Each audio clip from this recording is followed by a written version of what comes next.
So mga ka-FTTH, yan, mga ka-CGTech nating mga tagapagsubaybay ng ating mga video. So, for today's video ay papakita ko sa inyo yung example ng paggamit ng FBT, no?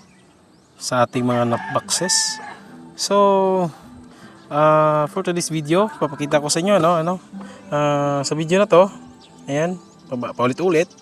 So, meron po tayong 1/8 na LCP, ayan, 1/8 po ito. So may apat na nakasaksak. Ito pan-testing lang po. Yan po yung reading nya. Medyo pangit. Ayan, papakita ko po sa inyo. Ayan, kung nakikita nyo, meron pong mga FOC na kulay blue at red. May kulay white din. So ibig sabihin po nyan ay gumagamit po tayo ng FBT sa ating unting knockbox, ano. So ito ay galing sa galing sa ano na to, pang-anim na knockbox. Ito na wire na to, ito na FOC na to. In niya po dito gamit ang mechanical fusion. Yan, mechanical fusion lang po yung gamit natin kasi wala po tayong pambili muna ng fusion machine. So pinasok po natin dito sa kulay white na to. Yan. So ang tawag po dito, yan, ay FBT. So yung FBT natin ay may ratio po siya na 15:85, no? Makikita niyo po. Papakita ko sa inyo, ha. Wait lang. Ito yung kulay blue na to. Yan. 15% po yan. Yan, makikita niyo.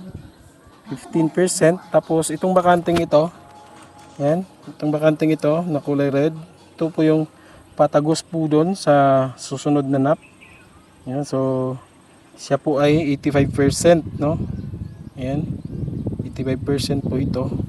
So medyo may kapangitan po muna yung reading ng ating mga knockboxes ngayon kasi hindi pa po tayo nakapag tawag nito, fusion machine. So soon, kung papalarin, makabili tayo ng fusion machine, so magiging okay na talaga yung mga reading ng mga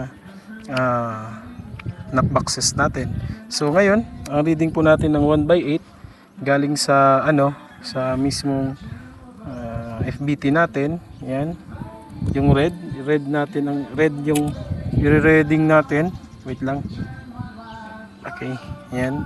So may 85%. Kita niyo, 85%. Yan po ay -6.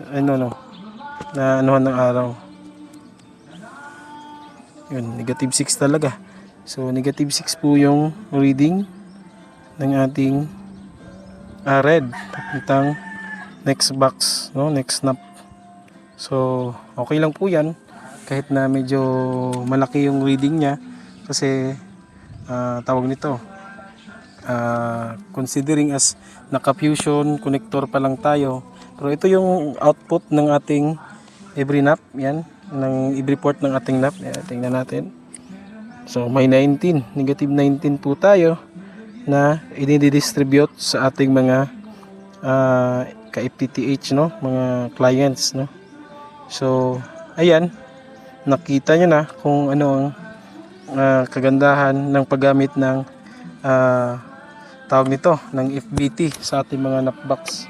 Lalo na pag nagsisimula ka pa lang, wala kang masyadong budget sa mga fiber optic cable mo, sa mga linya mo. So ayan ay medyo kailangan talaga natin gamitan ng FBT, no? Kasi pag direktang LCP ka, medyo pangawalawa at pangatlong box pa lang wala nang matitira sa iyo, no? Kasi malaki ang bawas nun sa ating mga power, no? Sa ating pun. So ayan, so papakita ko ulit sa inyo yung setup, no? Para may guide kayo kung sakasakali sa ating sa ating project, no? Kung magpaplano kayong mag FTTH sa ating sa inyong project. So ito na po, no? Papakita ko sa inyo, no? Ayan, from in, no, considering galing sa pun po natin, lagyan natin ng tawag nito, fusion connector. Tapos pasok natin sa white, color white na fiber or na wire ng ating FBT palabas sa blue. Yung blue papuntang LCP natin, yan, no? Blue papuntang LCP.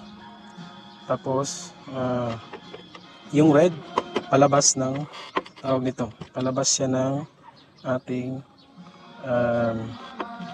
another box, no? Nut box. So, yun lang po guys. So, at the same time, ngayon ay nag-troubleshoot pa ako ng ating munting negosyo, no? Kasi may isang client na nawala ng internet. So, nag-troubleshoot po ako. Ito, si client, ito pala, si client 2, no? Yan. Nagka-problema doon sa kanyang linya, no? Kasi dito pala na connector ay naputol dito sa pinakaloob. So